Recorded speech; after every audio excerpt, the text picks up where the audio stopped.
Video, I'm going to show you how to make a cut and paste activity like you will see on Teacher Pay Teacher.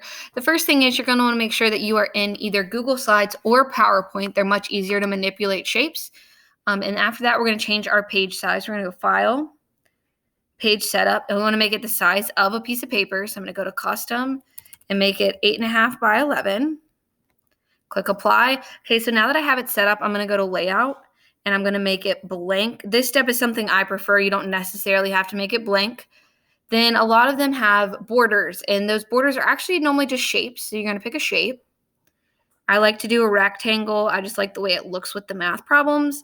So I'm going to put the rectangle there, and then I'm going to make it transparent. So the fill is transparent. The line color I'll make black, and then I want it to be thick, about 3 or 4. In this case, I'm going to make it 4. So the next part is to add our text boxes. So I need my student's name, so I'll give them a spot for their name. Then I'll add text box for the title. And I'll make the title one pretty large. And then I'll add one more text box for the directions. And then I'm going to start adding the pieces for the actual cut and paste activity. So this is where you kind of need to know how many questions you want to ask. So I typically can ask about 6 questions. So I'm going to go to Insert. I'm going to insert a table that is about 6 questions, just because that's what works in my math class. And then I'm going to line up my table. The table doesn't have to be perfect. So I'm going to line this up. And then I'm going to leave some space at the bottom. And I want to leave space at the bottom because that's where I'm going to put their answers. So I'm going to go ahead and number my boxes. And then from here, I'm going to grab another shape. And I like to use the rounded shape for this.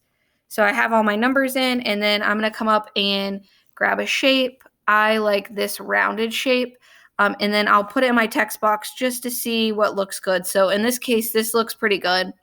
So I'm going to come down here, put it at the bottom, and then I'm going to do pour white and then change this to black. And then I like for mine to be this dashed one. So I'll make it dashed, make it about 2. You could do 3. And then once I have this the way I like it, I'm going to do Control-C, Control-V just to copy it. And then one more time, Control-V.